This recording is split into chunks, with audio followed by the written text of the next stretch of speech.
Whoa, buddy. Put that thing back in its holster. We haven't gone anywhere. I don't understand.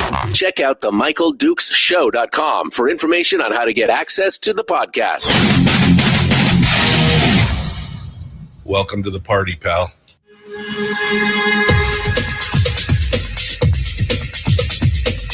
The Michael Dukes Show. The greed and the entitlement is astounding to me.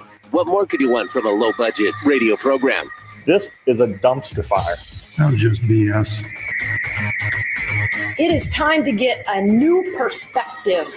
We know just what you need, and we've got just the cure. Open wide and prepare for a steaming hot cup of freedom. I just don't fathom it. The Michael Dukes Show, streaming live across the world. Okay, live around the world on the internet at michaeldukesshow.com and across the state of Alaska on this, your favorite radio station and or FM translator. Hello, my friends. How are you? Are you ready for the Monday? Monday, man. It's Monday already. I know. It's crazy, isn't it? And boy, this morning just went like gangbusters this morning, trying to get ready for the show this morning. Welcome to the program, and thank you for coming on board and being part of it today. We appreciate it. All right. Today, we're still working on some local candidates. And so in hour one, it's just you and me. We've got a few headlines to hit and some things to go over and discuss.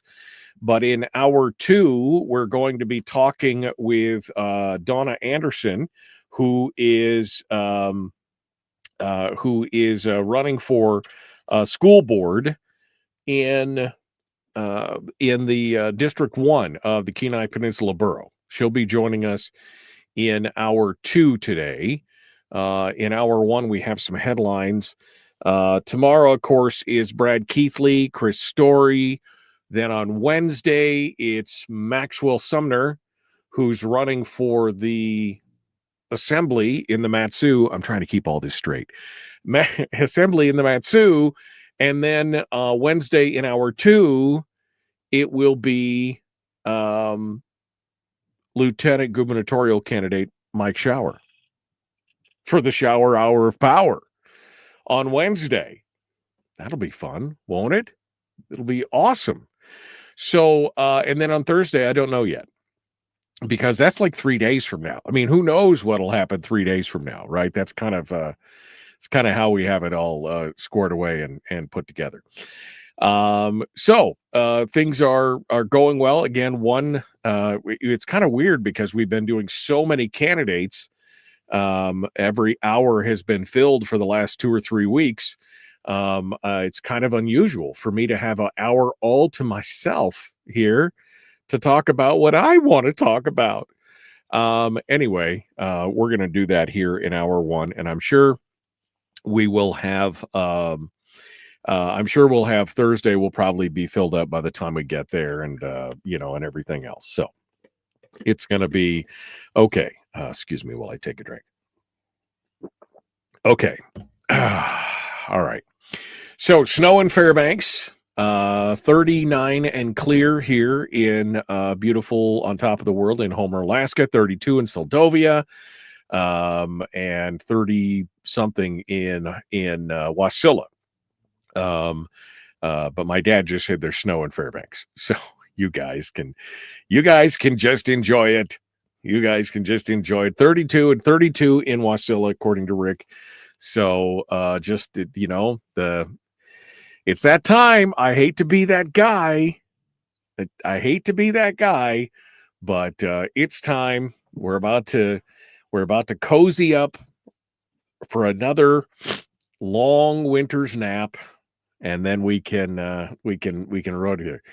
39 up in Kenai. Thank you, Chris. I'm getting all the weather reports from around the state this morning. Okay, so what are some of the headlines that I want to touch base on? Well, I want to talk about some of the issues with schools around the state. And we'll talk a little bit about what is setting up into the next session. What is the next session going to be like? We've already seen some of the commentary. We've seen some of the news stories where people are saying, well, that was a nice start. That $700, that $700 BSA, that was just a good start. But we've got more. We've got more. So we're already seeing some of that, and we're going to continue those discussions.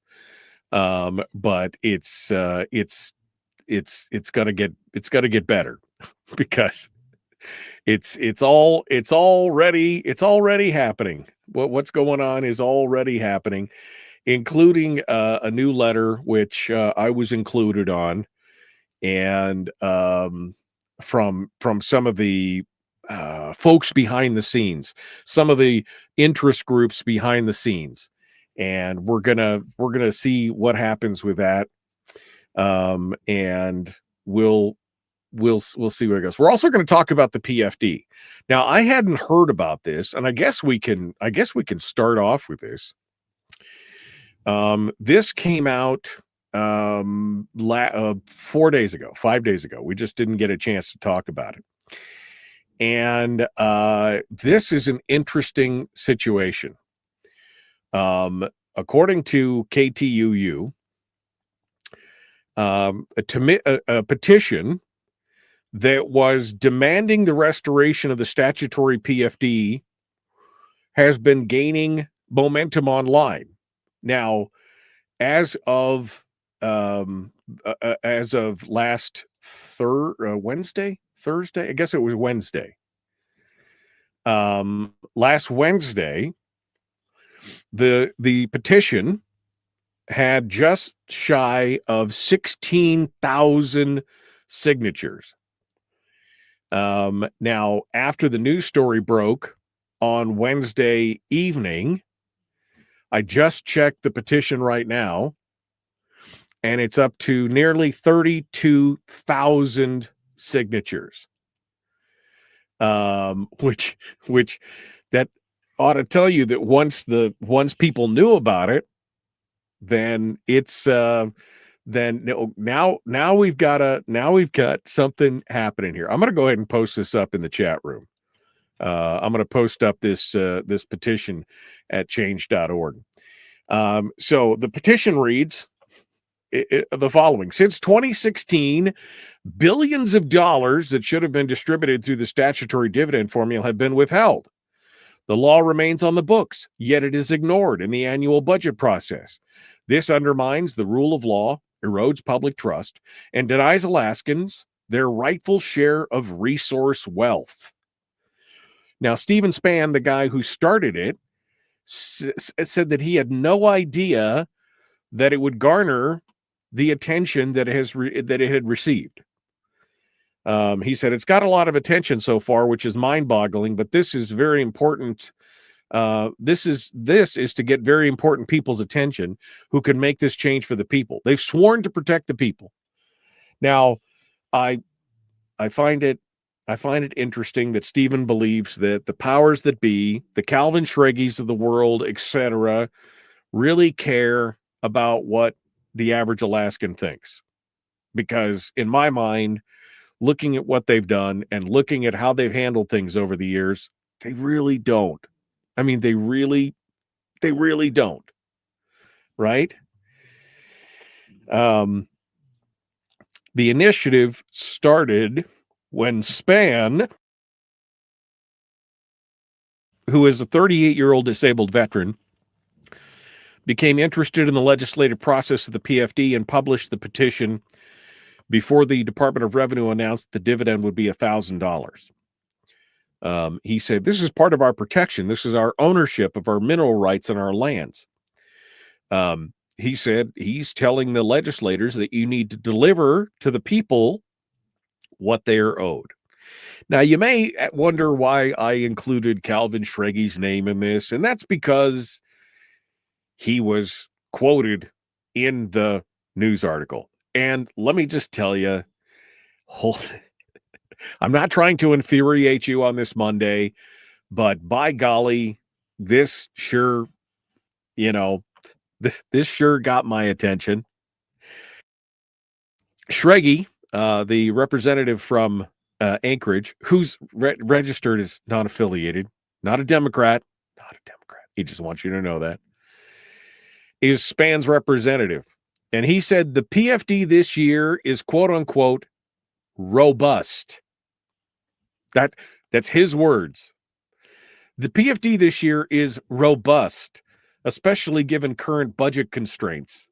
It's a robust it's a, you keep using that word. I don't think it means what you think it means, right? I mean, robust. That is not a word that I mean, it's the lowest PFD adjusted for inflation in history, and it's robust. What you just said is one of the most insanely idiotic things I have ever heard.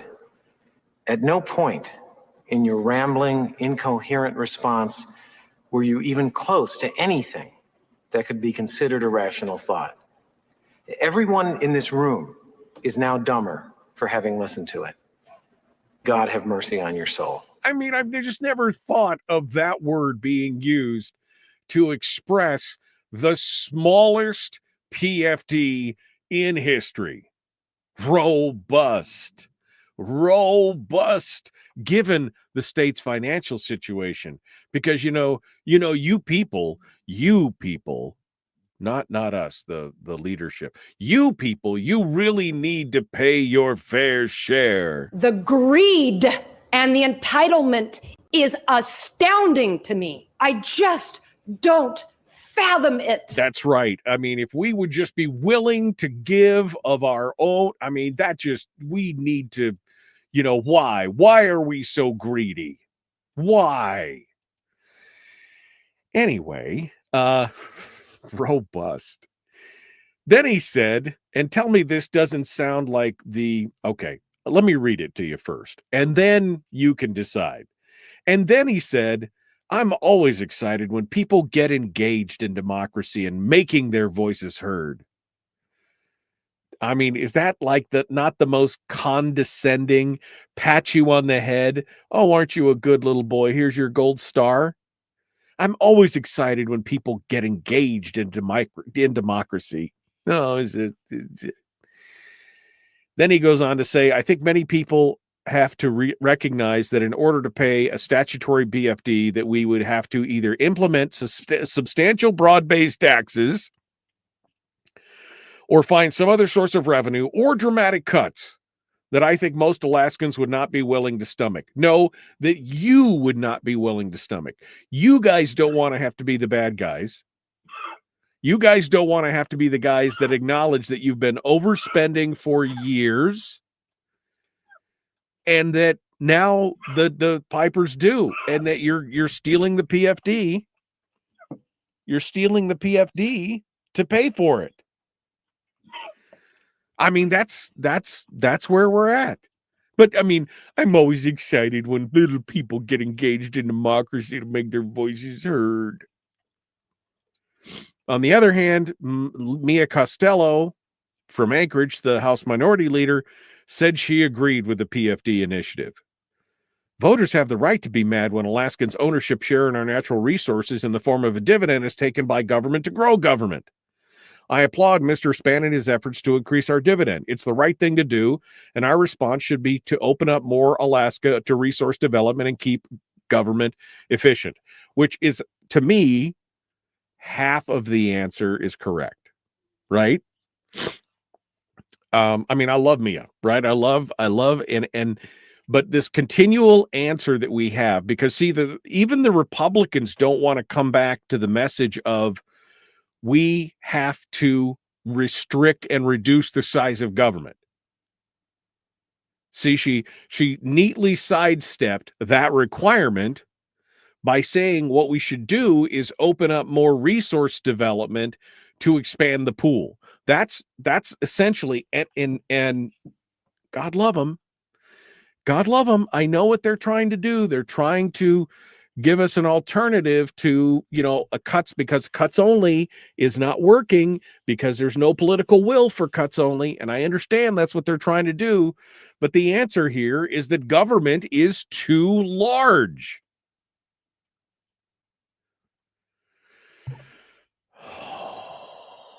It's just so infuriating to watch. But even her agreement and even her good answer is only a halfway good answer, because it doesn't lay out the major problem. The major problem is that government is spending so much that they had to take the PFD to pay for it. And that's the bottom line. And as much as we'd all like more resource development, we understand that that's going to be several years down the road. This whole thing is so just staggering in the whole thing. But the just the comment from Shreggy of, no, it's just, I'm always excited to see when the little people get engaged in democracy. He didn't say little people. I'm inferring. But this is madness, man.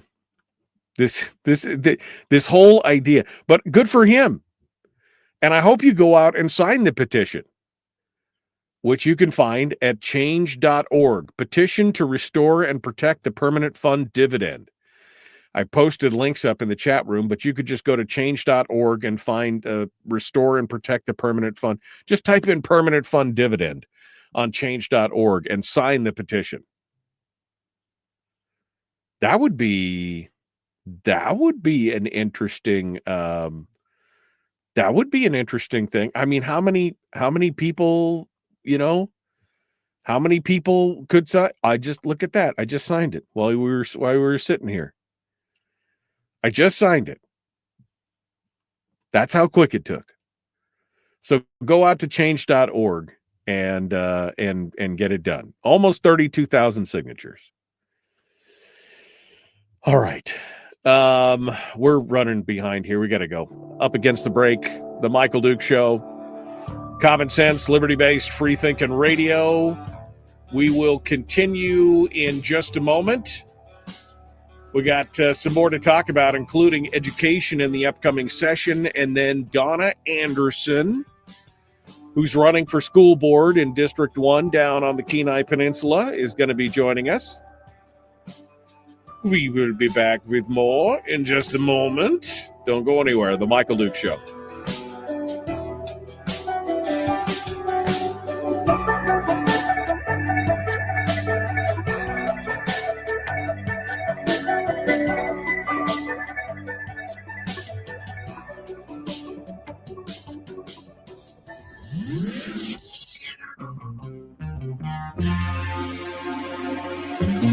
Listened to by more staffers in Juneau than any other show, because their bosses told them to.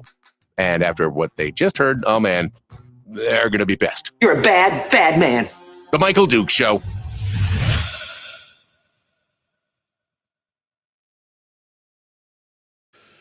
Okay. Welcome, my friends. How you guys doing? You guys all ready for you guys all ready for a beautiful I don't know what we're ready for something though, man. We're ready for something. It's the 3:31 to 3:30. Look at that. I got it all scored away. Okay. You people, says Rick, are robust. I don't think, he's using that word, but I just don't think that it means what, I just don't think that it means what he thinks it means. All right. Good morning. Kevin says he's driving to Fairbanks tonight. And my dad says there's snow there. I mean, come on. What did you expect? Gosh, I hate it. Oh, I just hate it. Okay. Yes, jet skis in the Ketchimack Bay. Yes, that's a new thing. They just the courts came down and said the administration can change its own rules. That's right. They can change their own rules. All right. I need to start this for Kevin. We'll come back to that. The greed and the entitlement. I can't fathom it.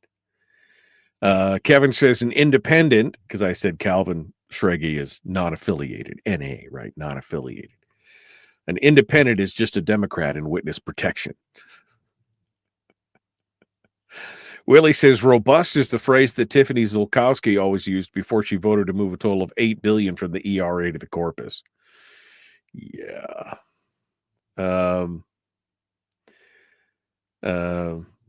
Yeah. Some of the comments, said Brian,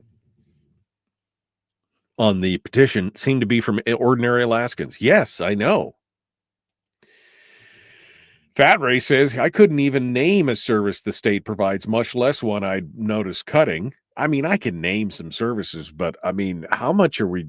I mean, yeah, it just seems like, yeah. Okay.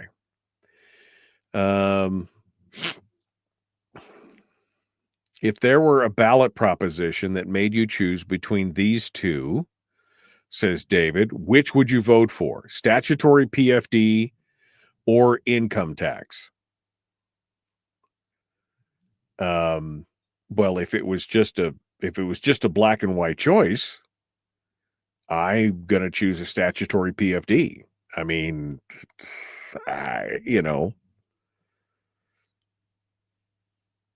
it's going to make us live within our means. That it will be a de facto spending cap.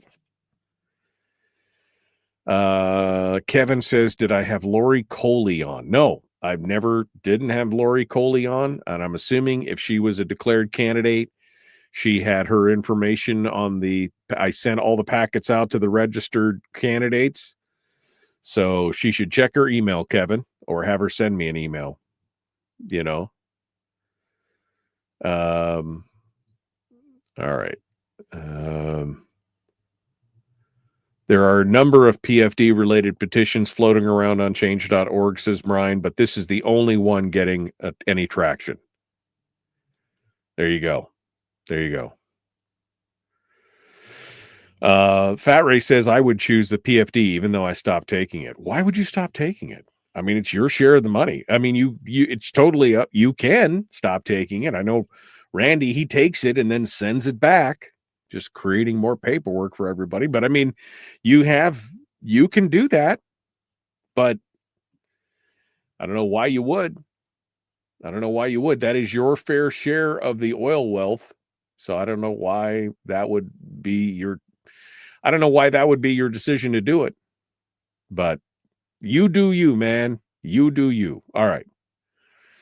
We're going to continue here. The Michael Duke Show. Common sense, liberty-based, free-thinking radio. Let's do it.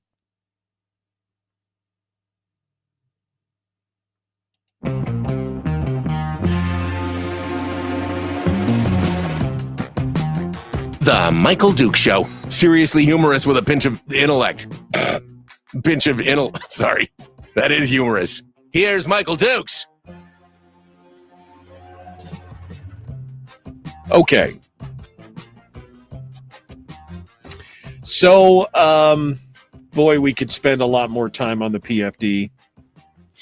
And again, if you want to go out and sign that petition, the petition is at change.org. And Brian in the chat room just said that there's several petitions out there that say protect the permanent. Anyway, this one says petition to restore and protect the permanent fund.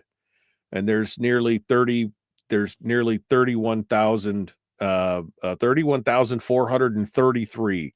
Let me refresh. 31,436. I see Kim and Rick and Chris and Gary and the other Chris and Brian all signed within the last few minutes. 31,440. So anyway, go over there and sign up. All right. Go ahead and sign up over there at change.org. Will it make any difference? I don't know. But at least we'll be on record. At least we'll be on record as saying, no, this is not right. And there's a bunch of good comments in the chat, or excuse me, in the underneath this petition. There is a bunch of good comments on here. Oh, there's a media inquiries button for the petitioner. Guess who's sending the petitioner a message to ask him to come on the show and talk about it? I guess that would be me. Anyway, go sign up for that, will you? We could spend the whole hour talking about just that, but we've got more. We've got more to talk about. Most importantly, I got this email, and I actually got it from a couple different sources. A couple people sent it to me, but luckily I was already on the email. And this was an email from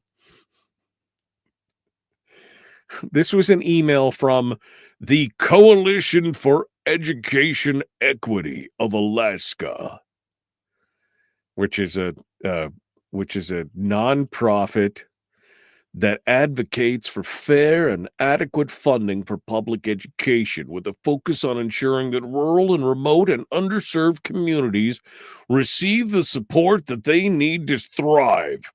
Ironically enough, it's in Anchorage, but it's focusing on the rural communities that.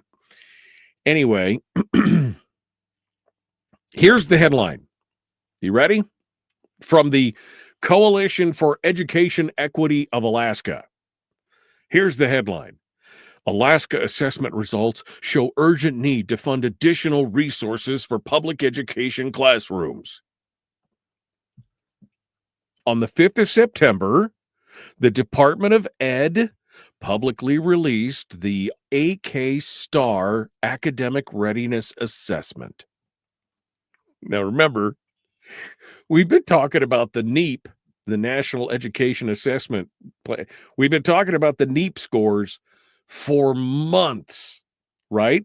This is where Alaska was, 51 out of 53, the NEAP scores. And then there started to be some new talking points from those who were in the crowd, who were out there, holding their but the NEAP is just really what we need is the stars. We need the star, AK Star, because, they didn't like the numbers that were in the NEAP, right? Well, it turns out that the AK Star, and they don't actually link the report in this press release from the Coalition for Education Equity of Alaska. They don't actually link it in there. But basically, in the assessment, it says that basically the numbers are disappointing. That the numbers are disappointing. And that, by the way, the same time the deed commissioner, that would be Dina Bishop, released a press release that was disparaging of school districts, despite the disruption of COVID and the state's continued unstable and flat funding of public education. Remember that. Let me highlight that again. Continued unstable and flat funding of education. That's their words. I just want to point that out. It's disappointing, they say, that the commissioner issued a press release disparaging the efforts of Alaska school districts. Although I think that maybe being critical is not disparaging, but, if it cuts, if it maybe they're on target, the only time that they're complaining is when they're, right over the target. It says school district leaders have spent years trying to balance budget as state funding has not kept pace with inflation. Cutting teachers, aides, support staff, and administrative positions is not going to lead to improved outcomes. If you focus the money in I'm sorry, I won't sidebar. Sorry, won't lead to improved outcomes no matter how many times the commissioner talks about policy and innovation. One simply cannot innovate out of having a prepared and skilled teacher in front of students. Well, okay. Instead of starving school districts and then complaining about test results, Deed should be promoting adequate education funding so that all Alaska children have the opportunity to achieve their full potential. Okay. I'm not going to read the full thing because I just throw up a little bit in my mouth. But let me just jump back down here to the bottom to one of the summaries.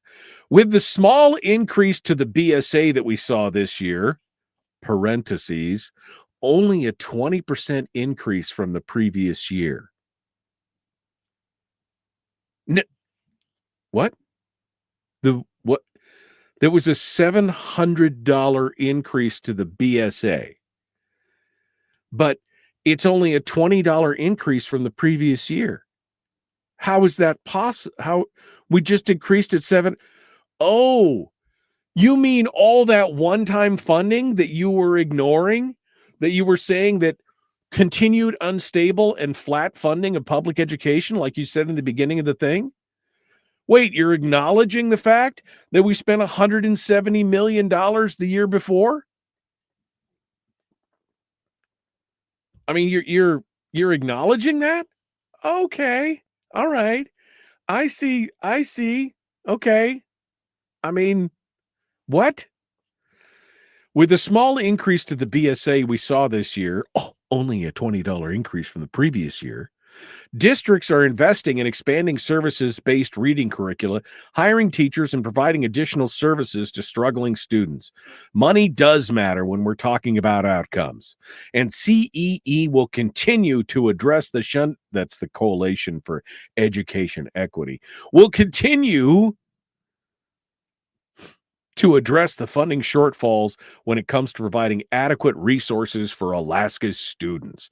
Again, we just increased $200 million a year, essentially. Forever. In perpetuity.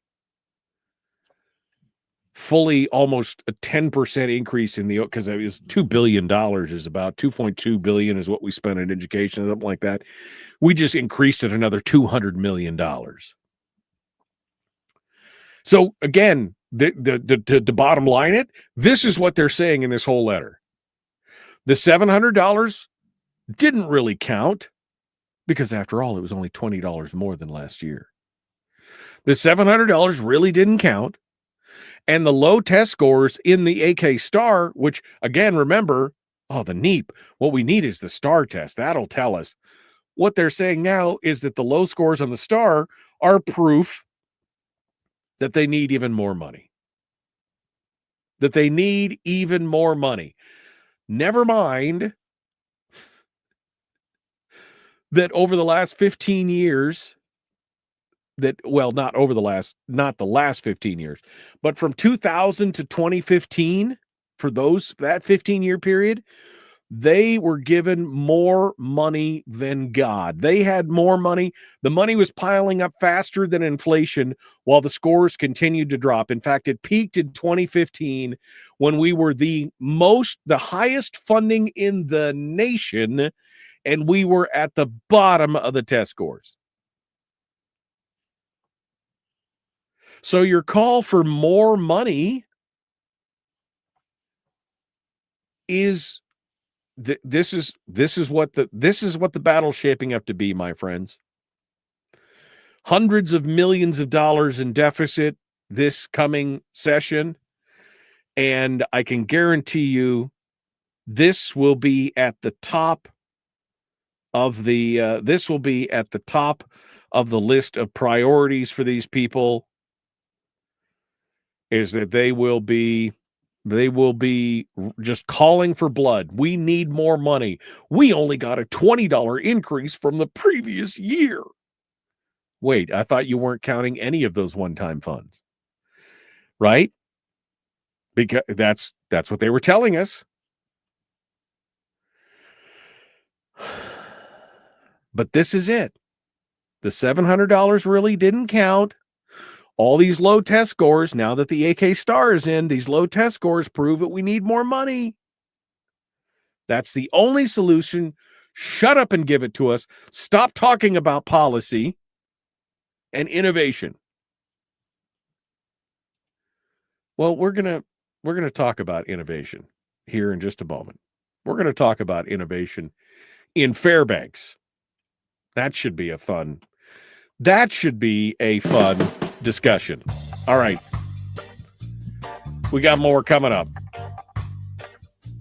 The Michael Duke Show. Common sense, liberty-based, free-thinking radio. Back with more right after this.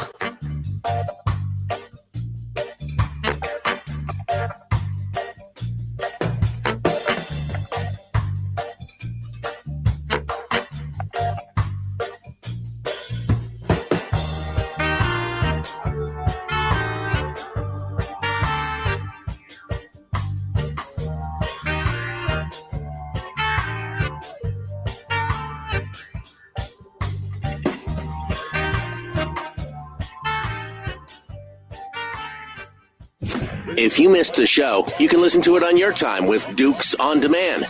Oh, and it's free. Like America used to be. Streaming live every weekday morning on Facebook Live and MichaelDukesShow.com.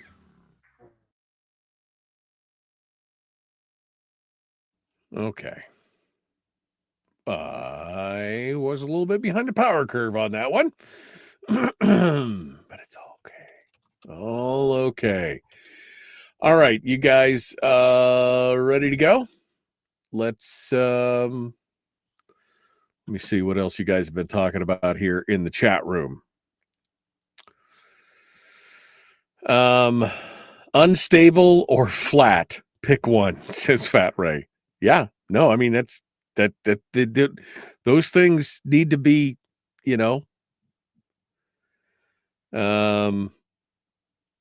Gary Olson. Oh, hey, Gary. I'm glad to join from our new home here in South Florida. Well, I'm sorry we lost you. Sorry we lost you, Gary. Melody says she signed days ago. Well, see? You're ahead of the power curve, Melody. Kim dropped a short link there in the chat room.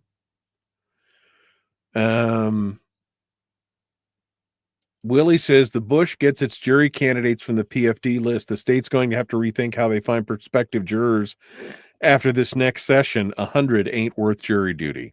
Yeah.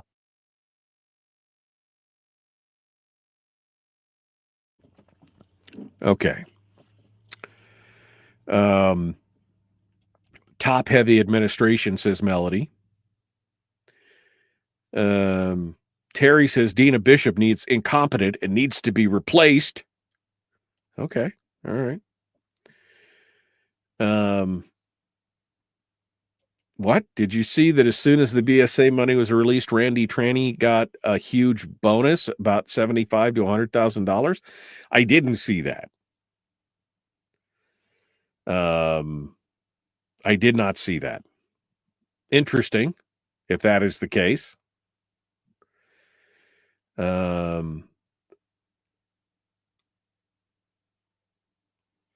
Let's see. I'm just going through. Randy's talking about Mindy O'Neill. If Mindy becomes what? If she becomes city mayor. Senator Kawasaki, Grier Hopkins, Mindy O'Neill were on the stage at the Pride Fest in Esther Park. He worries about the return of the LGBT law if Mindy becomes Fairbanks city mayor.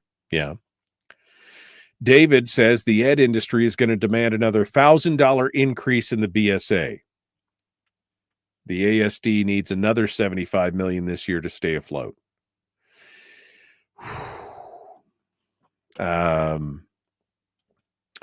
Jeffrey says the education industrial complex does not want an educated, free-thinking populace. Ignorant people are more easily influenced and controlled. I'm not arguing with that.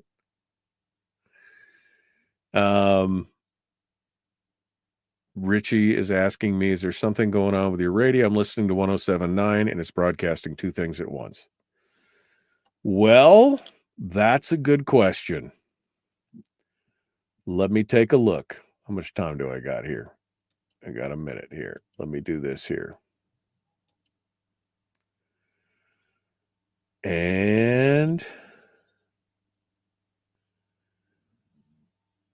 why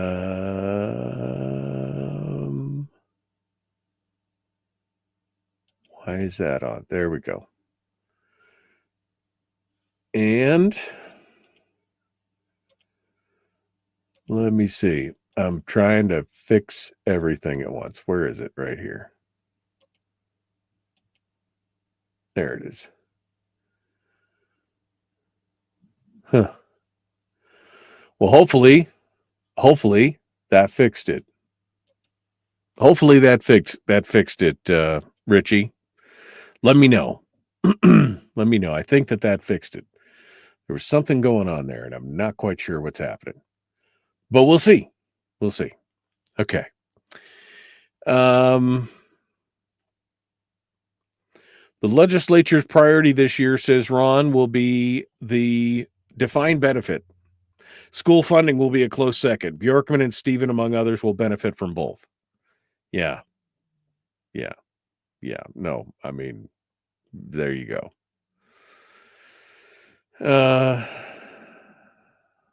Okay.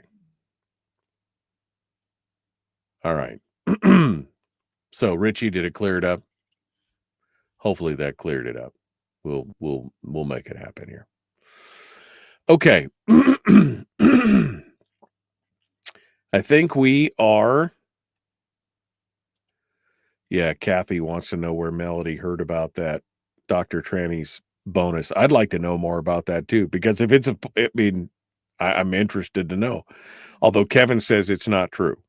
I'm curious. Where is it? I just want to know. All right. We got to go.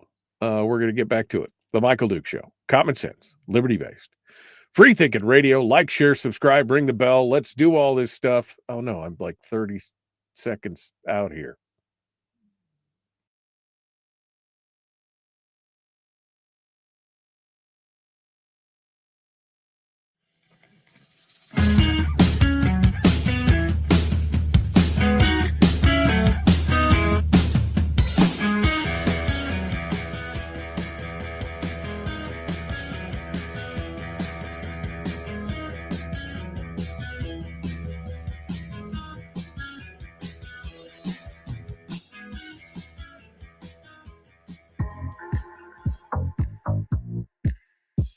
The Michael Duke Show, proudly splitting the left versus right dichotomy.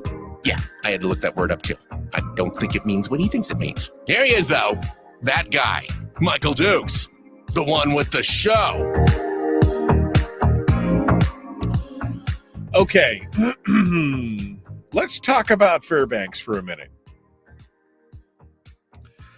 So Melissa Burnett, when she was on the program here last week, was it last week? They are working on a new plan, what they're calling their strategic plan for the next 5 years, which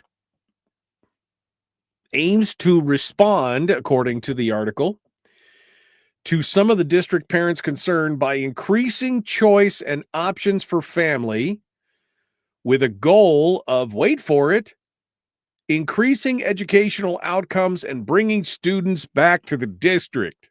Wait a minute. You mean somebody actually put the educational outcomes at the top of the list? Now, wait a second. Melissa Burnett said, it involves a number of different pillars, starting with a new mission where, as a community, we create supportive learning environments where all students thrive, which, come on. I mean, that just sounds like something that ChatGPT threw up, right? And in a new vision in which we're empowering every student to basically take a hold of their future and what their choices look like in education. Well, that's a little bit more. But again, supportive learning environment, empowering students. I mean, I understand what they're trying to say. I don't want to be too critical today, but my critical meter is about pegged at this point. But I think it's good. The new plan, so they're looking at elementary schools around the district for use as what they call a focus school with different schools, each one focusing on a different specialized subject, like science or tech, engineering, art, music, mathematics. And so that each one, they could focus that school on it and then branch it into a CTE pathway later on. So, and you could keep your kids in the regular, in their regular area schools, but then you have the new focus schools where you could have the opportunity to increase the choice, where if they want to go to a school with a certain focus, you could do that. Now, this sounds great. And again, talking to all these different school district candidates over the last couple weeks has shown me that one of the things that they've started to acknowledge and realize is the fact that because they've lost a bunch of students to homeschooling, charter schools, micro schools, whatever, now that they've lost all these kids to all these different, they're starting to realize that they're going to have to be more competitive, that they're going to have to find a way to bring those kids back, to attract them, which is, great. Now, that means that they're going to have to offer more choice, and not just more choice, but they're going to have to offer more choice that is, competitive with what these folks are being offered by some outside entity, like Raven or Cyberlinks or Idea or whoever it is that's offering them these alternatives to their brick and mortar education system.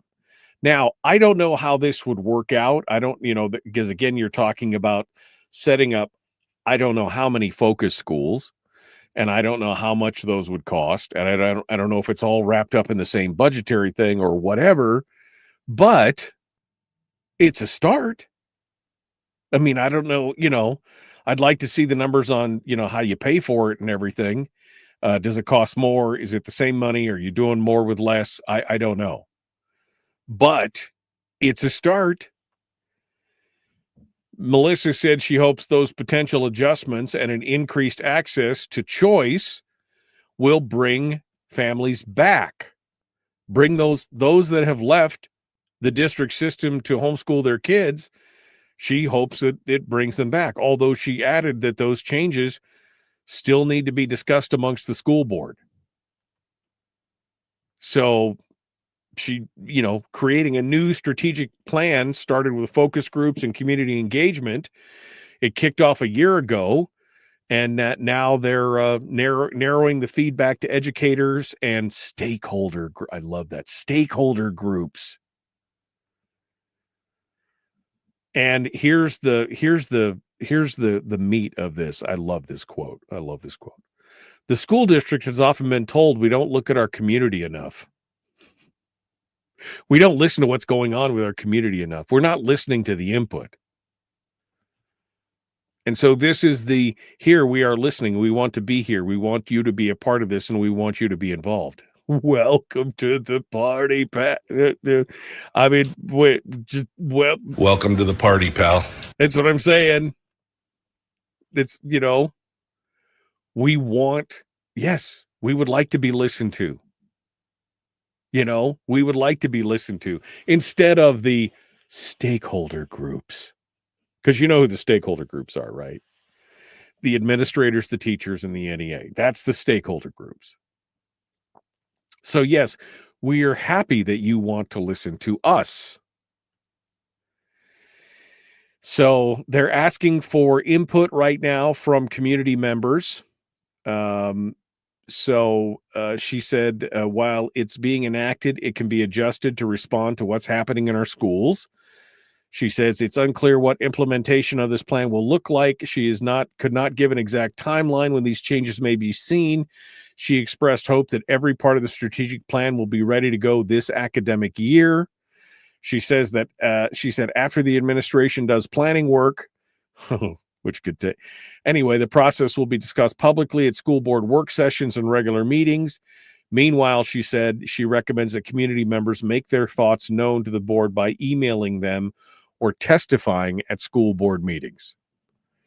Well, I mean, at least they are trying to be competitive. You know, there is, when we start talking about these things and how there's been a few people, and I've seen this on the Facebook thing, when people start talking about this kind of stuff, there are parents out there who are not just against homeschooling, like I would never homeschool my kid, but they are actively complaining and blaming homeschooling families for the woes that are going on inside of the education system, because you're taking your kids out and you're stealing from the rest of us, is essentially the reaction. Because you chose to put your kids somewhere else, their kids lose because the school doesn't get full funding. And if that doesn't scare the hell out of you, I just don't. And it's not, I mean, it's a minority of the voices, but I have seen that comment multiple times, that by you making the choice to take your kids out of the district and do something different with them, you are basically harming other kids, not to mention your own. Right? I mean, again, if that doesn't cause a little bit of hair on the back of your neck to stand up, you've not been paying attention. You have not been paying attention. So that's what we've got to look forward to in the coming year, this coming session. They're going to be coming after it hard. Another $1,000 for sure. And Fairbanks is developing a plan. We're going to have to see, at least they're offering it as an option. Now, how much? Where's it go? I don't know. We'll have to find out. All right, Donna Anderson is up next. The Michael Duke Show, candidate for Mat-Su School Board.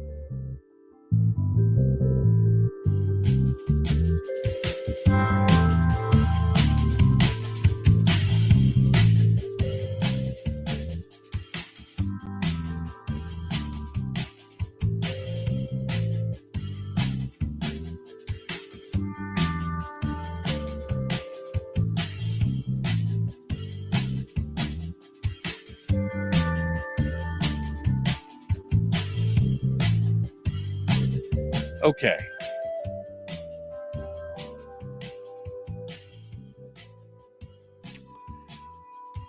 I'm going going through the comments here. Not let them define stakeholder.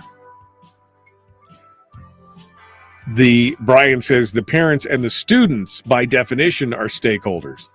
And I would agree. But I mean, again, I don't know if that was the definition that they were using, because again, you know, when you heard that term, the term is so overused. Stakeholders are essentially, it's almost code these days for special interests, right? That's where it's almost at these days. Why do school boards want more students, says Frank? Well, Frank, because they're paid on a per student basis. They get more money. That's what it's about.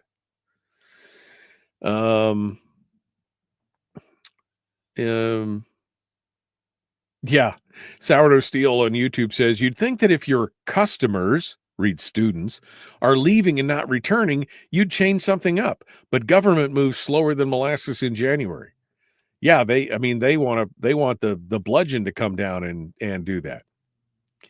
I mean, it's kind of crazy. So if there's less kids in school, why is it that the schools want more money? Well, Raylan, that's because that's how bureaucracy works. It's always increasing. It's never contracting. It doesn't matter if they're serving less students or doing a poor job with those less students. They want to always maintain the status quo or increase. That's just the nature of it. That's a big question. I see Donna's in the green room, and so let's go over before we get too far along here and test out Donna's audio to make sure she's all ready, shall we? She's all ready, and see how it's going. Let's bring her on. Good morning, Donna. How are you? Good morning. I'm fine. Thank you for the opportunity. Well, thank you for coming on board. You all ready for bright-eyed and bushy-tailed? Well, I don't know about the bright-eyed, but here I am. So Here, I'll do what I here can. you are. Here you are, ready to go. Okay. Yep. Okay, good. Well, I'll put you back in the green room, and we'll be back to you here in a minute. Let me finish up with our folks here and see what they have to say. If you believe, okay, so let me say what David said. If you believe that focusing on K-12 education and universities is not important, then just look at what the younger generation believes. Marxism is good for the nation, Antifa, Trans-Tifa, etc. I mean, yeah, we've got to be paying attention to what's happening in our schools. And we have to be taking personal responsibility for what's going on in our schools with our own children. And that's why my wife and I decided to homeschool all our kids. That's just,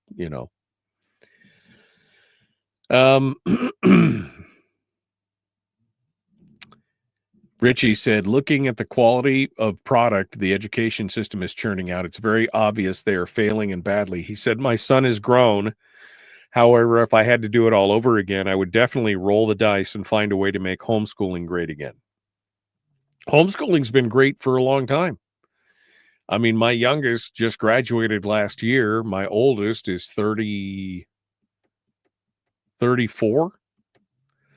And she was in the first class in IDEA. We were one of the first 25 families in IDEA. And we homeschooled them all. They did a great job. That's it.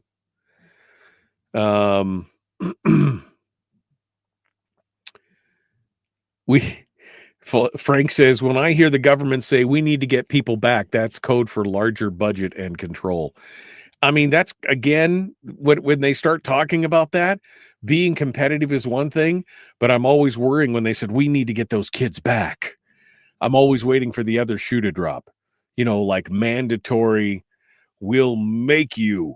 And again, that goes back to the commentary from the folks on Facebook who are saying that by you taking your kids out, you're harming their kids somehow, that they're going to, I mean, this is a scary thing. Kevin says, you mean the free market in schools? They will have to compete? What? Yeah. Brian says, dare I say they're going to need to innovate? Oh man, you used the I word, Brian. That was wrong. You can't mention policy or innovation when it comes to schools.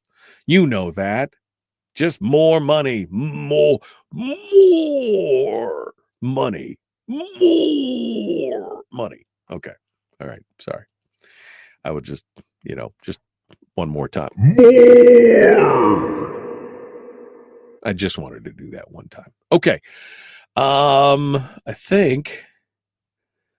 think I am, your oldest was on KFAR's Problem Corner. All my kids were on Problem Corner at one point, because I was hosting the show and I brought them on because that's because they got to see dad at work. All right. We're getting ready to go into it. Let's get back to it. The Michael Dukes Show, common sense, liberty-based, free-thinking radio.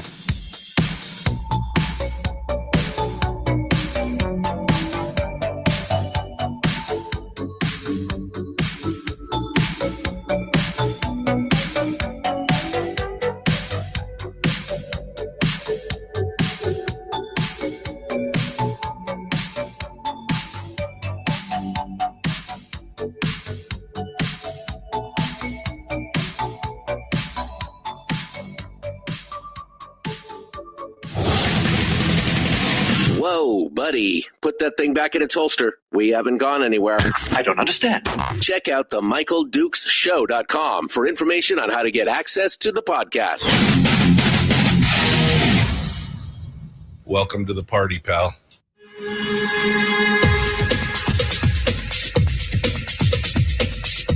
The Michael Dukes Show. The greed and the entitlement is astounding to me.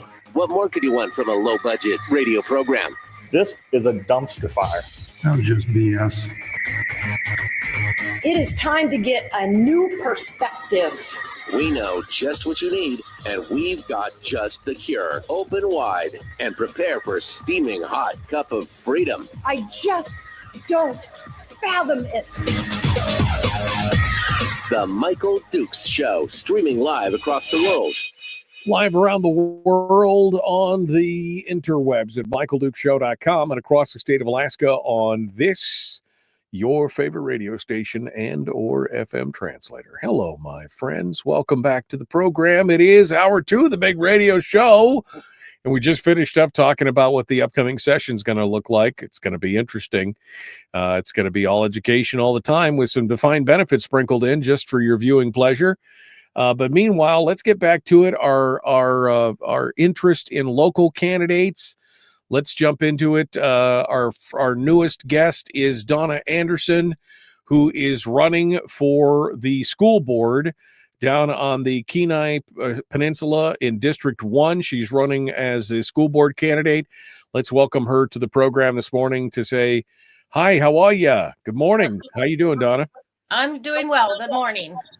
Thanks for coming on board. We appreciate it.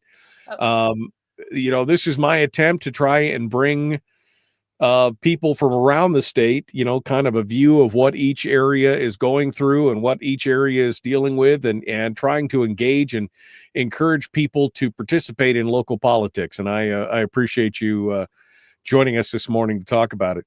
So, Donna, first and foremost, tell us about yourself. Who are you? Where are you? Where do you come from? What's the little bit of background here so people can get to know you?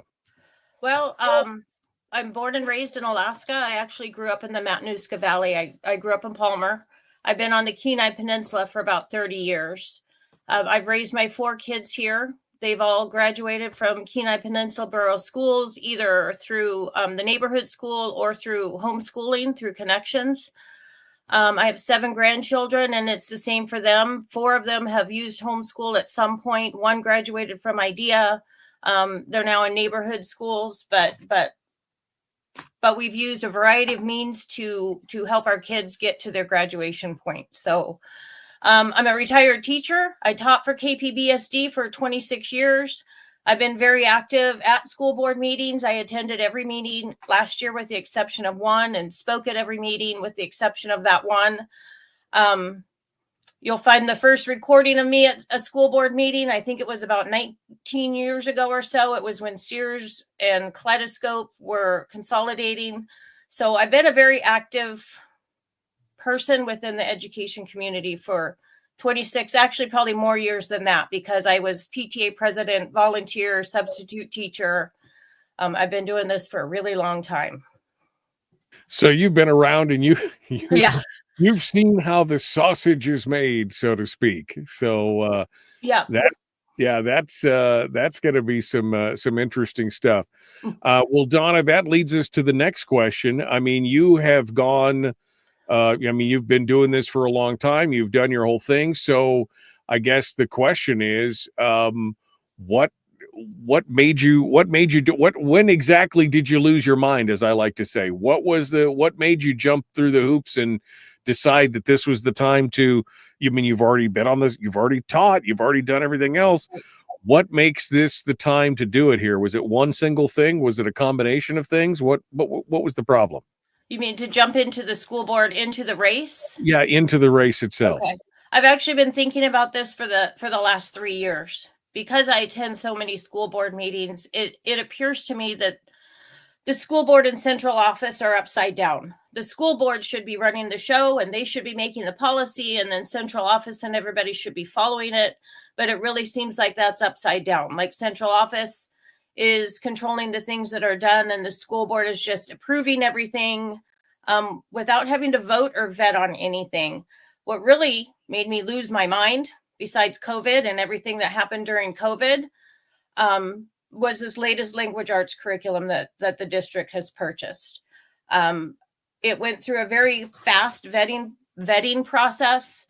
Your school board members do not have to vote on the curriculum that's presented. And I find that to be a problem because then it's approved without it going through a thorough process, in my opinion. So that's what made me jump in. I've just seen that upside downness, and the Right. curriculum and materials are concerning to me. Well, I mean, and that's an interesting point because I had somebody tell me at one of the school board meetings down here on the peninsula, we were talking about schooling and the education here on the peninsula, and they made that same point, and they said, "Look, it seems like that the cart is driving the horse at this point. That the school board's supposed to be leading, they're supposed to be the guide. The district is supposed to work for them, but at one point, apparently, even the school district superintendent told the school board they needed to stay in their lane. I mean, that was the verbiage that was used, stay in your lane. And I thought, wait, Jack, don't you work for them? I mean, aren't they the ones that are supposed to set this stuff up? Yep. And that's frustrating to me because they are supposed to be the boss and they are not. And they are not, from what I can see. So we need to fix that. School board needs to be in charge and doing what they're supposed to be doing, writing the policies and following the policies that they do write. So I'm also running on what I'm calling the ABCs. The A is accountability or advocacy. I can either one, but under the accountability piece, I would love to see a policy written where the school board members have to vote on curriculum and materials because their name is on it that way. At a forum a couple weeks ago, the incumbent said, I wasn't there when they brought in that curriculum. And that's just not true. She was there. She did the little, our curriculum director comes in, they present the material, and the school board is just like, yeah, that looks great. But they don't vote on it. They don't really get to look at it. So they're not really following the policies that they have. And we need one in place for this curriculum purchase. I see that there's responses in the chat room now from the two school board presidents. One from the Matsu, Kathy McCullum says, and Matsu school board members vote on the curriculum. Right. And listen, Fairbanks says, whoa, you guys don't vote on the curriculum? I mean, that's kind of incredible, especially one, it's what your kids are learning. Yeah. Two, it's a big chunk of money every time you move a new curriculum piece. It's a huge amount of money. And three, you guys are the elected body. Yeah. I mean, what's going on with that? So, yes. And so back to that, the waste of money. I've also seen that they purchase curriculum and then 2 years later they say, whoops, we shouldn't have bought that curriculum. Everybody throw it away. I mean, money in the dumpster thrown away of, yeah, we had curriculum that needed some supplementing, but teachers were doing that. They were doing that. They know what to do. And then we were told, just throw it all away. Can't be in your classroom anymore. And those kind of things are infuriating to me. Here, let's buy this and purchase it, but oops, let's throw it away. It's that's an astonishing revelation. I did not know that either. And everybody else is a little, Melissa says, that's scary. Whoa, that's scary. It's very scary. And it's also one of the top 3 things that President Zen Kelly has said the school board does. It's always been number 2, choosing the curriculum. So if it's that important, and if Matsu's doing that, Fairbanks is doing it, it will be easy enough to write a policy to say that KPBSD needs to do that as well. Yeah, no, I agree. All right. So again, you've got a background. You were a teacher for decades, years. You've been inside the system. Now you're outside the system, looking in. As an insider, now outside looking in, what do you see being the biggest challenges for the school district? In the coming 5 years. I mean, when you're looking at it, you're seeing it. What do you see as being the biggest challenges? Well, first, they need to rebuild some trust with the community. They've lost trust with this community, with parents, families, and teachers. They've lost trust. So until they get that back, it's going to be really hard for them to get anywhere. I have suggested that they do a exit survey for homeschool families when they leave our district. I've been suggesting that for about a year now. Find out why people are leaving our district and maybe we can fix something, but they won't do it. They're finally doing an exit survey for teachers to find out why people are leaving the district. We can't fix it if we don't face it. And it just seems that they just want to fluff it up. We're doing great. We're doing great. teachers are very frustrated as well. So I think their biggest challenge is just creating that trust with the community again. They've lost it. What about, and that's a valid point. I mean, I think that's a valid point, especially from your background and perspective as a teacher. But I mean, what about the funding issue? What about, what about the funding issues inside this? Because that's all we're hearing about, right, Donna? Right. I mean, that's all we've heard about for the last 18 months is funding. Right. Not about policy, not about curriculums, not about changings. What about the funding? I mean, is that going to be an issue, or is it a paper tiger? Well, I think they make it an issue. I don't think that they should be voting to give themselves raises and bonuses in December of 2024 and then in January 2025 start saying we don't have enough money. It's just that's where they lose the trust in the people. I was also very vocal about not raising the BSA without some kind of reform or something tied to it. I was very vocal about the no blank checks things. I had written a letter to everybody last year, just no blank checks. If they want to keep the money, then they need to keep the students. And then besides that, we also have to make sure we don't lose federal funding. We need to make sure we're following all the executive orders and getting the DEI out of our schools, or we will lose federal funding. And then what good is it to raise the BSA and take my grandkids' permanent fund?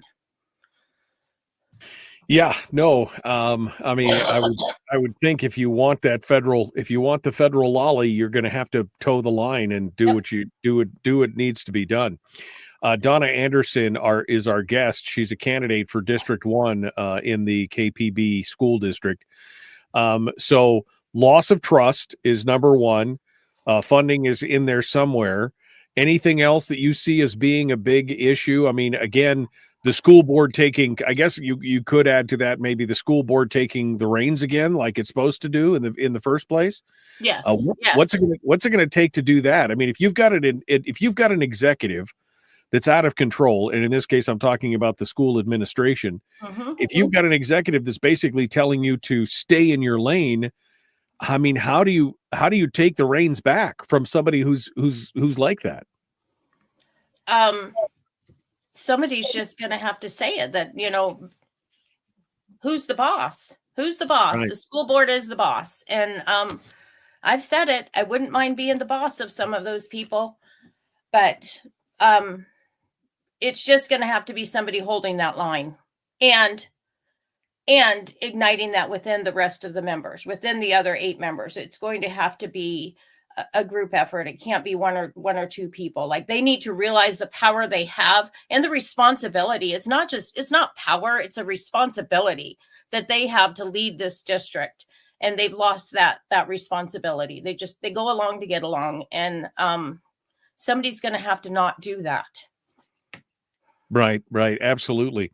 All right. We're talking with Donna Anderson, who's a candidate for the KPB School District, District 1. And she is going to continue with us here in just a moment. We are going to go to a short break, and we'll be back with more. Don't go anywhere. Back with more, The Michael Duke Show. Common sense, liberty-based, free-thinking radio. We return with more right after this.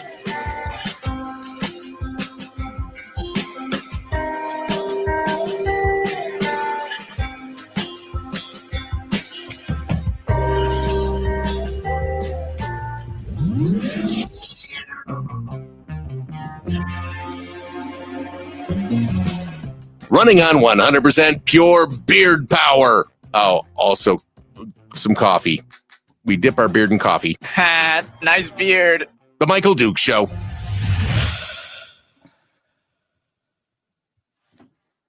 Okay, we are in the break right now, continuing on with Donna Anderson. Again, the largest item in the borough's budget, in any borough's budget, is their educational contribution to the local educational system. And the elected body that oversees that is supposed to be the school board. If you've got the school district in there saying that they're the boss, that they're the ones that make the decisions, and they're just looking for I mean, I don't even know, an approval or just a rubber stamp. I mean, that's problematic to say the least. Yeah. Donna, that's a huge problem. Yes. You mean to just be when they're considering like raising the cap and all of those kind of things, to just rubber Well, I mean, stamp all of that? yeah, I mean, or just the curriculum. I mean, the fact that they're like, we brought this to you and you just need to sign off on Yep. it. And other than that, just shut up and sit down and stay in your lane. I mean, when I heard that comment, that just kind of floored me, because if any employee came to me and said, stay in my lane, Yeah. I'd like, and you're fired, because, I mean, again, who is the boss here? Right. Right. I mean, they got their lanes all mixed up. So if we were to stay in our lane, then that would put us in the driving force. Right, in the driver's seat. Yeah, exactly. Exactly. No, it's crazy that this is where we're at right now in this school district. I want to ask you a question, because I know, and this has come to my attention. You've got you decided quite a while ago to run for school board. And now we've got the incumbent, who is a very progressive NEA kind of person, right? I mean, that's who they are. Right. And you decided a while ago to think, and now we have another candidate in the race who's also on the Republican side of the world, but they just kind of came out of the blue, and now we've got a vote splitting situation here. This is I don't even know what to say. This is the problem with Republicans around the state, is that we continue to circle the wagons and shoot inward, right? So we get a race where the left puts up one candidate, and then we put up 1, 2, 3, 4 candidates, and they just kind of steal votes from each other, and then the progressive gets in. What's going on with this? I mean, have you had a conversation with your opponent about, hey, maybe one of us should bow out, or we should do, has there been any kind of conversation about anything like that? There was in the beginning when we both first filed. We had thought that maybe that would be the way to go, for one of us to step back, but both of our names are on the ballot. So either way, we're both of our names are on the ballot, so we can't really step down or step back. I had considered it, because I don't want to split the vote, but I also have been doing this for a really, really long time. And in my eyes, and after going through the forums and those kind of things, I feel like I'm the better candidate. So I'm just not willing to step back right now. I think that people are going to make their decisions. They're going to vote for who they're going to vote for. If the incumbent gets back in there, then we're going to have to deal with that and make changes a different way, I would suppose. Yeah, no, it's frustrating. And again, I think you've got the background and the information. Like I said, being a teacher for so long and being involved in the school boards as a resident for so long, attending all the meetings and doing all that. You've obviously done a lot of the work. And so it's just frustrating to watch, because I see this time and time and time again, where we do this to ourselves all the time. The left puts up one candidate and we put up a half a dozen. I mean, I don't know. And all I can say about that is some people were late to the party. This has been in the works for a really long time, and some people are just late to the party. So, I mean, it's going to be what it's going to be. Win or lose, I'll still be in that school board room. It might change the seat that I sit in there. But either way, I'm not going away. I'll be in that school board room. I'll still be doing what I'm doing. Right. Just from which chair. Yeah, no, exactly. I mean, you definitely would have you'd have more power sitting in the actual on the board and being able to help create and drive that policy in a certain way. Yes. Harold says, because he was like going on and on when I said that they should vote for the curriculum. Everybody else votes for the curriculum. Here we go.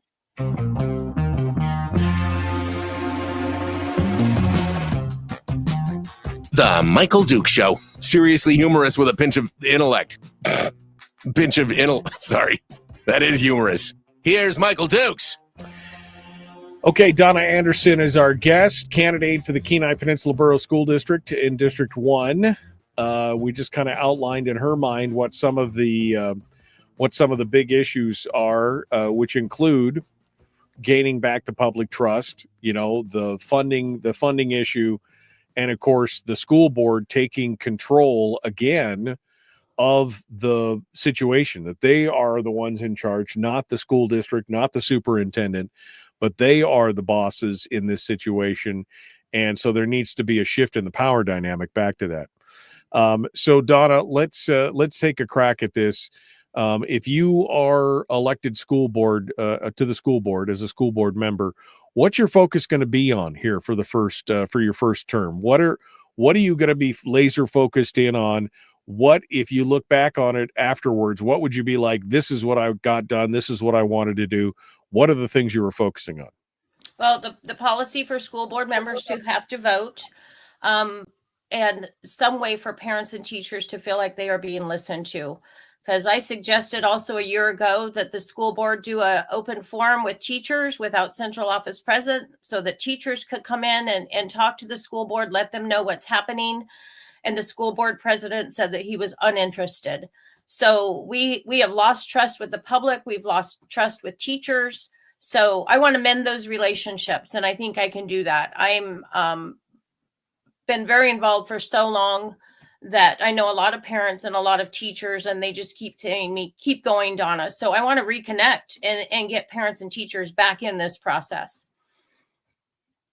And how do you suggest that what's your mechanism for that? I mean, how do you suggest we do that? Because again, right. The reaction of, well, that's just not something we're interested in. Well, I really don't care if you're interested. You work right. for us, bring the teachers in here, and then you get out of the room. Yep. I mean, I don't understand this idea of, well, that's just not something I'm interested in. Too right. bad. Yeah. Right? I mean, we're doing this. Yeah. We're doing this. What's the mechanisms that you see to be able to do that? I mean, is it just you got to take a stand? I mean, what's it going to take? For me to be able to get that, we're just going to have to do it. And I'm just going to have to not accept the pushback. Like if they say no, then I say, no, we are doing this. This is what the parents want. And this is what the teachers want. And that's who you're working for. So they need to start listening to these parents and the teachers. Teachers are also very frustrated. And I know there's a lot of talk out there that people don't want retired teachers on the school board. But I don't find the retired teacher part a problem. I find the NEA part a problem, being in NEA and on the school board. And so I am not an NEA member. I was an NEA member. I was actually very active. A colleague and I started the conservative caucus for KPEA, and then we were the state leaders for NEA conservative caucus. But it became very evident they did not support me or my values, so I left. And I joined the Association of American Educators. So we need to get NEA off the school board. And do you think that would, because again, the answer that I seem to get from a lot of the NEA people is, oh, we've hired these people to run this, so we should just sit back and let them run it, and we should just rubber stamp it kind of thing. Right. Again, not being the check and balance that the school board is supposed to be, right? Right. And NEA is running the show, not the teachers, not the parents, not the school board. It's NEA running the show, and that does not sit well with me. So how do we get it? And of course, the other big thing is parental involvement. And I think one of the reasons why you're seeing such an outflow from the education system is that parents specifically, they are frustrated. Now, it could be a variety of things. It could be with the quality of education, or it could be with the the curriculum or what's being taught. It could be with some of the more cultural or the political things that are being put in the schools. But how do you get teachers more involved? How do you get the parents more involved in that without them just basically saying, taking their ball in their bat and going, and we're going to take our kids out and we're going to go somewhere else? Right. And it's very frustrating. Like I've done that with my own kids, and I was a teacher, and I'm like, we're done here. We're moving on. So, I understand that frustration. My kids went to homeschooling for a variety of reasons. My son just started struggling at the high school in junior high. And I'm like, well, we're not stopping now. Let's go. We went to Connections. But nobody really asked me why. We just left. And then with my daughter, it was medical reasons. And again, nobody asked us why. When my grandson left and went to IDEA, nobody asked why, to be able to try to, in fact, we were told that he wouldn't be successful in homeschool, that he would never be successful, all kinds of lovely things that administrators like to say to students.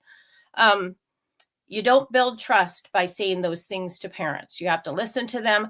I am really tired also of us pitting parents against each other between homeschool, between charter schools, and between neighborhood schools. We have to stop doing that. If we want parents to be involved and have a choice in their child's education, then we have to respect that choice, whether it's homeschool, whether it's a neighborhood school, or whether it's a charter school. We have to do what's best for the kid. Well, and that's what I said. I mean, I've been watching these discussions on Facebook, when they talk about schools closing or this going on or that going on.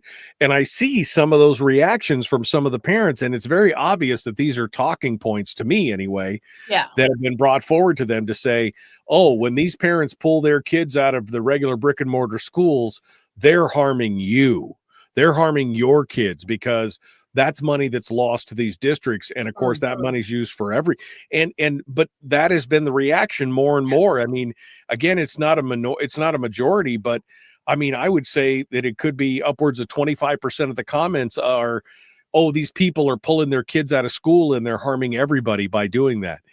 Instead of people are having, using their own choice. And instead of questioning the system, like, you're not delivering a good product, why do we want to participate? They instead blame the people who make the choice. That's the problem. And that we have to stop doing that. If a parent chooses to go to homeschool or neighborhood school or charter school, that is their choice and their right. And we have to support that. And we have to give them a quality education in all three of those choices. Yeah, absolutely. So you would like to get a handle on this. You'd like to get more parental involvement. You'd like the school district or the board to be able to, basically take control again of the district. What else would you like to see here what are you going to be focused on as a school board member going into this and if you're elected? Well, and then there's always the budget, which I'm not haven't deep dived into that budget, but I just do still feel like there's areas where it could use some improvement.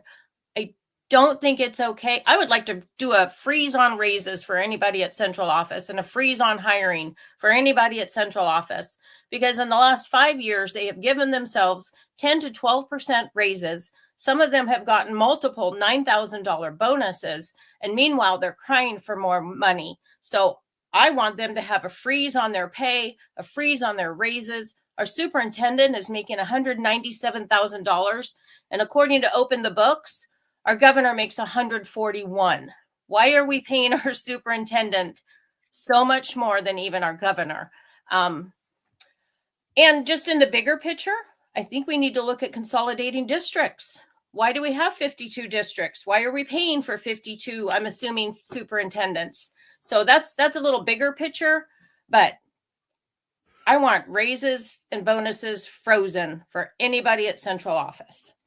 Well, and that's the big question. I don't know if you know the number, but I know that across the state, Sarah Montalbano here a year ago or so had gone through and taken a look at, the number of administrators versus actually teachers in the classroom. And this is a number that gets muddled. This is a number that gets muddled a lot of the time because there are many administrators who have teaching certificates. Right. And so they start saying, this is how many teachers we've got, but not how many teachers are actually in the classroom. They're including teachers who are administration and everything else. So I want to know, can we cut the overhead? Can we cut the administrative overhead? Because in many cases, it's 2 or 3 administrators for every teacher in the classroom. Is that something that's needed? We've grown the administrative overhead in education so much. I went to school 40 years ago, but I remember that there were about 35 or 40 teachers at Lathrop High School, and there was only about 8 or 9 different administrative positions, including the nurse, the guidance counselor, the principal, the vice principal, and the staff. And that was pretty much it. Now it seems to be more and more. There's assistants to the principal and assistant superintendent. I mean, how many administrative positions do we need? One. I mean, probably one should be running the show. I mean, I could name a couple positions in central office that probably don't need to be there. I'm not going to do that right now, but maybe on October 20th I will. So and now they're adding a communications director back at $136,000, and that's just the wage, I'm assuming, not even the benefit package that would go along with it. So rather than doing that work themselves and going on sound off and going and talking to people like you, they're going to hire somebody to do that job for them. That doesn't build bridges. Yeah, no, it They're- definitely. Yeah. Go ahead. I'm They're sorry. Go just ahead. getting, I mean, and they keep saying that they've cut positions, but then they give themselves raises and bonuses. So where is that money even really going to? It just doesn't make sense to me. Well, yeah, and we've seen that, it's especially insulting when they then cry poor mouth after Yes. giving bonuses and raises.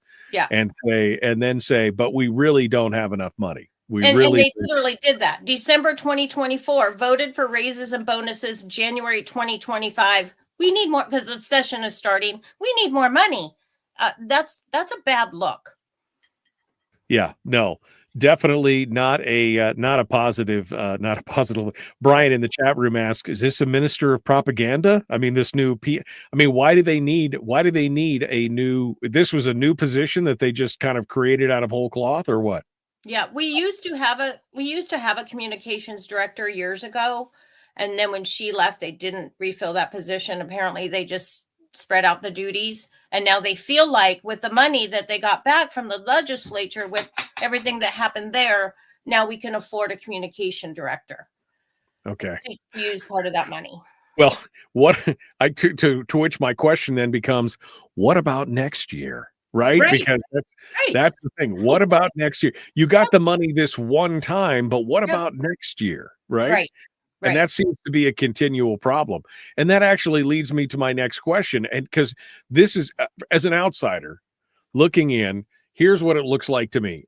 I think that boards across the state, they continue to build these budgets, and we know that across the state that there's a decline in enrollment, that there has been for 10 Right. years, and it's projected to continue this decline in enrollment. So we know you're going to have fewer students next year than you had this year. And yet every school board, it seems like, makes a budget that's not based on the worst case scenario. They're all building their budgets as if they have the same number of students or more. They keep asking for more money every year, even though they know they're going to have fewer students, and the whole system is built on paying per student. So why do we, shouldn't we be planning as a school board, and when we're building these budgets, shouldn't we be planning on the worst case scenario? I would think that would be the best way to start at ground zero and then move up from there, rather than assuming all that the money is going to come in, because then they use that as their force to push for more money. But we have these programs and now we don't have the money. Well, you created the program. So not realizing it's not sustainable. Right. Well, that was the COVID money, right? I mean, Right. they were told, don't spend this money Yep. on reoccurring costs, only use it on one-time costs. And many school districts went ahead and used it to pay for salaries and everything else that were ongoing. And then they come back when the money runs out and they go, well, we need more money. Well, you were told not to spend that on reoccurring costs. Right. Right. And then they did. And so now it's the cry for more money that's just not there. And I'm not happy when my grandkids get their dividend, I think it's Thursday, that it's $2,600 less than it should be. My 12 and 13 and 14-year-old grandkids shouldn't be paying for their education. No, they shouldn't be. But this is where my we're at. 97-year-old mother should not be paying for this. Yeah. It's just that really irritates me. Yeah. No, I'm with you on that. All right, Donna Anderson is our guest candidate for the KPB School District in District 1. We're going to continue with her here in just a moment. The Michael Duke Show, common sense, liberty-based, free-thinking radio. We return with more in just a moment. One final segment ahead with Donna Anderson. Don't go anywhere. Back with more right after this.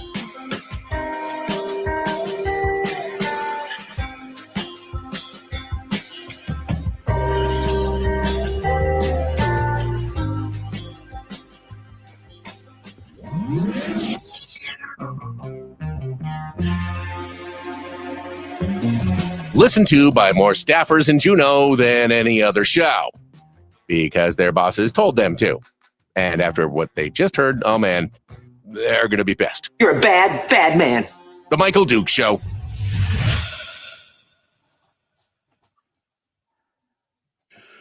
Okay, we are back in the break. Donna Anderson is our guest. Let's go up to some of the comments. I saw a comment I wanted you to comment on. Ashley says, well, this is a book here, but it says, but there should be equal accountability among all those choices because we unfortunately do have families pulling their kids to make a point, and they do tend to return to brick and mortar just a little extra behind. So now it's on the school to meet that large range of abilities. Those homeschool students aren't all participating in state testing because it's a choice. So the parents that do it are, and the ones that aren't don't. To which I would disagree with that because we didn't always send our kids to state testing, but all of our kids finished well above where, the average school student finished. I mean, my kids were reading at a college level in junior high school and doing the math and everything else. So, but we didn't always send them to testing. So that's not always the case. But what do you say to that as a former educator and potential school board member, Donna? Well, I'm not really sure what her question was, but I think it was on the testing and that. Well, that again, that there's equal accountability because people pull their kids out of school making a point, and then they return them to school, and now the kids are behind. So now you have to work extra hard to bring those kids up to speed, and then they aren't testing as well. So, I mean, I don't know what your reaction to that is. Well, there's successes and failures in homeschool, neighborhood schools, and charter schools. So even if parents pull their schools out to homeschool for a while and they come back and they're a little behind, that's just what we do, is we work and we help them catch up. I can't remember the second part of that because it was kind of convoluted, but the testing, should they be mandated testing? I actually encourage parents in neighborhood schools to opt out of testing. If you don't want your kid to do it, then opt out. That state testing that we do in the spring is really of no purpose for teachers or students. We don't see that data. The more important assessments that we do, I would say, are MAP testing, and that's done 3 times a year because you can actually see the growth of a student. As a teacher, I got an immediate report. I had an immediate report that I could send home to families. So that was more important to me than the yearly state testing. And parents can opt out too in the neighborhood school and the charter school. If you don't want your kids to be part of it, opt out. And then Miguel is just trying to poke the bear because he knows. What about deferred maintenance in our schools, Mike? He knows that he wants me to just run right off the edge of the cliff on this. No, I saw that in the comments, and I was like, the school district is being sued for mold illness right now. I have mold illness. See this right here? It's not just because it's Monday morning tired. I have mold illness, and that was another reason I had to retire. And the district is being sued.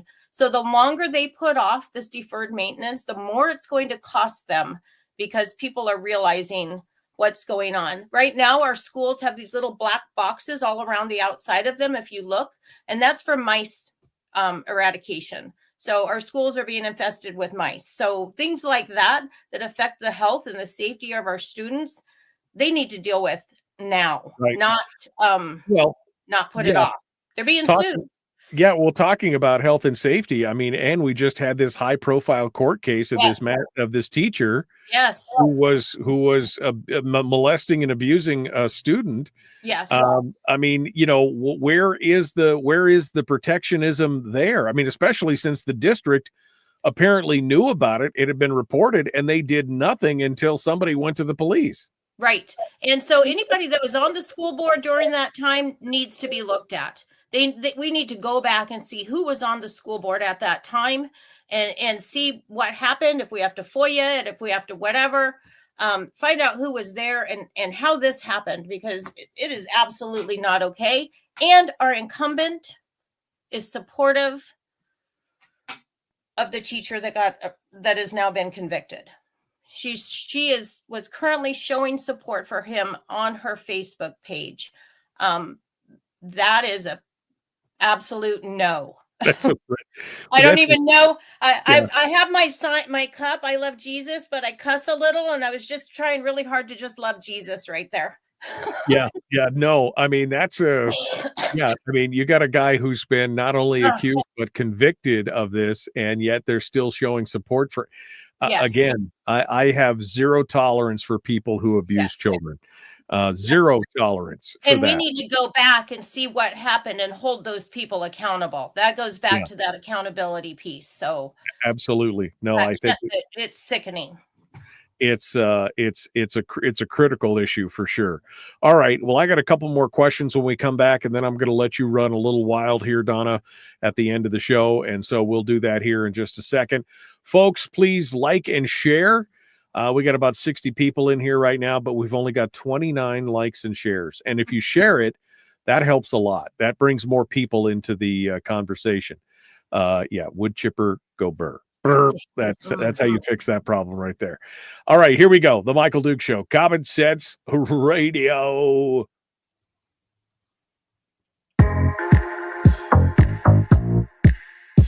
The Michael Duke Show. Not your daddy. Wait, sorry. Not your daddy? Ooh, not your daddy's talk radio. Whew. I was scared for a second. Thought we were going down. Here's Michael Dukes and the show.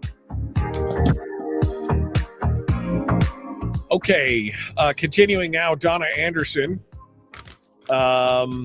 We will talk with her about upcoming meetings and everything here in a second. But she did mention something earlier that I want to come back to, and that is you mentioned consolidation of school districts. Now, I know that that's a touchy subject for a lot of people, but there's a huge amount of duplication of effort, right? Yes. 53 different districts, which means we have 53 superintendents, 53 assistant superintendents, and assistants to the assistants of superintendents, plus every other thing is duplicated.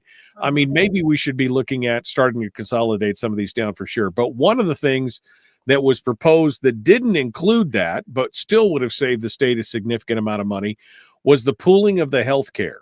Now, the KPB is self-insured. I know the Fairbanks is self-insured.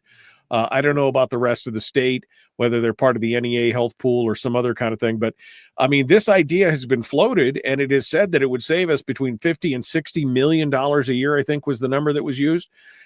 Is that something you'd support? Pooling the healthcare so that everybody was under the same state, validated plan or whatever? Was that something you could get behind? Absolutely. I mean, I think Sarah Vance has been working on that for quite a while as well, just trying to get that through and trying to get some traction underneath that. So yes, absolutely. I mean, and not only that, as a retired teacher, it's a better healthcare service. I'm receiving better health care as a retired teacher on the state, on that plan, than I was as a full-time teacher. We had to fight for everything on our health care plan. Nothing comes easy. You have to go through, get everything approved. It takes months to get anything approved. So being on the retired plan in that big pool, it's completely changed even what my husband and I are eligible for to have covered. Wow. Okay. It's a better plan for less money, way less money. Well, that's the thing. I mean, again, it's the economy of scale. If you've got 53 districts now with every member of that district now in that same plan, already utilizing what the state is leveraging, then why wouldn't you want to do it? And apparently many districts were in favor of it, but there were just a handful that didn't want to do it. So is that's something that you would support and would push the board to try and support? Absolutely. And just as far as defined benefits go, I am a product of defined benefits. I'm a tier 2 employee, so I don't have my full salary. I just have a smaller percentage, but I would not support a return to defined benefits. So just Just for just that in case I was, just in Yeah. case I was going to throw that question out there, which I Just in wasn't, case. but Yeah. it's good to know. I mean, because again, we're still paying. We're Yeah. still $7 billion in arrears to the tier 1 through 3 defined benefits people, right? Yeah, I mean, that I actually went to Juneau last year with Americans for Prosperity, and that was what we went for, to lobby against defined benefits. So, I don't know how much more time I have, but I want to mention an event I have coming up this Thursday. sure. Let me, before you mention the event, I Okay. have one more question, and then I'll Okay. let you have free reign. We got about 7 minutes here. Okay. You know, the parental involvement is a huge component of all these things. Yes. Whether it's in, homeschooling is obviously the ultimate parental involvement. Charter schools is a little bit less, but you get down into the regular school system, and there's all kinds of problems where the parents are just not.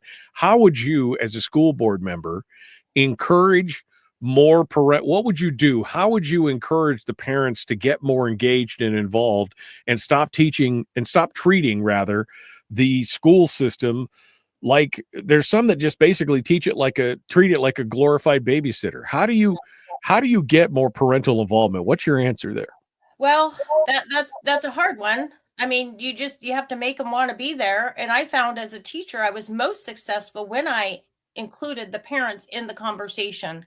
So giving them those opportunities, and parental involvement can be measured in a lot of different ways. Hey, did you check my message today? Or are you going to attend school conferences? Or some parents are there every day volunteering. So I think we have to be respectful too of those levels of involvement. And not expect everybody to be spending 20 hours a week at the school. They just can't. They're working, they're single moms, single dads, all that out there. So respecting what they can do, and to keep encouraging them, you have to make school a positive experience. A lot of these families are coming from not so positive experiences, and we have to regain that trust. I'm a big proponent of parents in the schools, and I'm actually the chapter chair of Moms for Liberty. If I do win the school board seat, I have to not have that position anymore.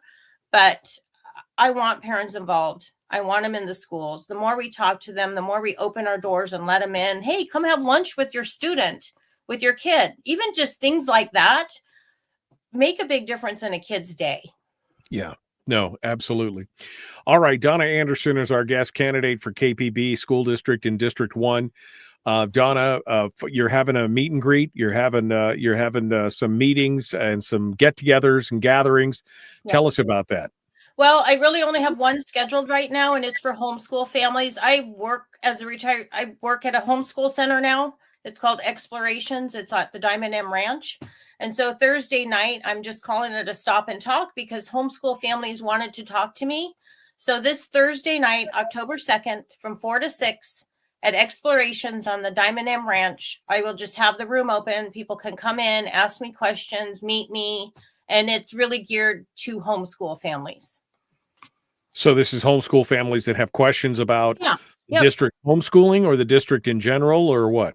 Questions about my stance on homeschooling and how I view it, and the funding. And namely, I had somebody bring up the variations in sports fees that IDEA families or outside district homeschoolers are paying more money. They are than the district students themselves.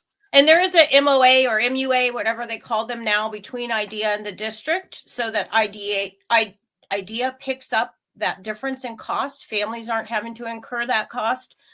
But it's still, when it first came out over a year ago, IDEA families and outside district families were having to pay more than KPBSD students. It was kind of a big deal. And it felt like a little bit of coercion. Right. Well, no, absolutely. Yep. I mean, if you were basically being held hostage, if you wanted to do these extra things, you have to pay extra money. That's definitely a problem for sure. All right, Donna, down to the last 3 minutes or here. So where do folks find out about you? Do you have a website, Facebook page, phone numbers? How do folks get in touch with you to ask you questions about your positions outside of the meeting at Diamond M? Okay, I do. I have a Facebook page. It's just Donna Anderson School Board. And then I have another Facebook page. It's Donna Anderson. They're two different things. But it's Donna Anderson School Board. My email is donna.anderson Anderson for school board at gmail.com. And my phone number is 907-252-7207. But please text first because I don't always answer calls that I don't know. So, or my phone is off. So just text me first, 907-252-7207. So All right. that's And where so I'll be. that's where you be, and that's where people can ask questions and do it. And Yep. I'm and sorry, the go ahead. and the Diamond M meeting is when? Thursday, October 2nd from 4 to 6. Okay, so this Thursday from 4 to 6 at Diamond M Ranch down on Yeah. K Beach Road Yes. in the Kenai. Okay, Yes. final thing, your elevator pitch. Tell us, why should we vote for Donna Anderson over the incumbent or your other challenger? Why should Donna Anderson be the choice for the Kenai Peninsula Borough School District?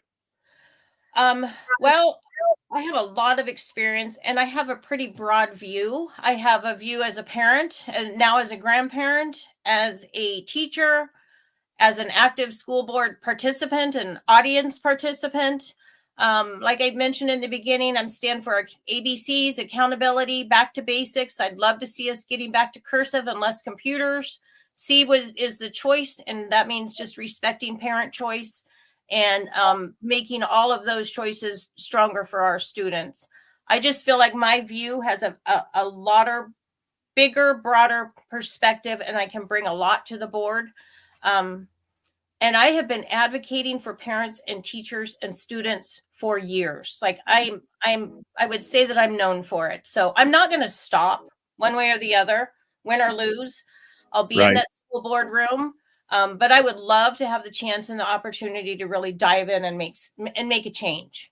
Right, to be part of the process. Yes, Instead of being on the outside looking in, you'd like to be on the inside trying to. I want to be part of the process of making things better, especially with this education task force now and whatever it's going to be doing. I want to be in there helping. Yeah. Donna Anderson, candidate for District 1 of the Kenai Peninsula Borough School District School Board. We appreciate you coming on board, Donna. Thank you for being part of it today. We look forward to seeing what you can do as part of the establishment, so to speak. Donna Anderson, School Board on Facebook. All right, folks, we're out of time. Tomorrow, Brad Keith, story on Wednesday, Lieutenant Governor Mike Shower, candidate, is going to be with us. All right, Donna, one final bite at the apple. Anything we missed? Any things that we should have done or talked about? Where are we at here? I think we're okay. I do want to encourage teachers, leave NEA and join Association of American Educators. We need to get NEA out of our schools and off our school boards. Yeah, no, I think that would be a good thing because, again, the education industrial complex seems to have taken over everything. I mean, that's what it's all about. It's always about the money and protecting those jobs, not necessarily about the outcome for the student, which is what it should be focused on. All right, Donna, thank you so much for coming on board. We appreciate it, and good luck out there. Okay. Thank you. Thank you. We appreciate you being part of it today. All right, folks, that does it for us. Again, Wednesday, Maxwell Sumner in hour 1, Mike Shower in hour 2, The Michael Duke Show, common sense, liberty-based, free-thinking radio. Be kind, love one another, live well.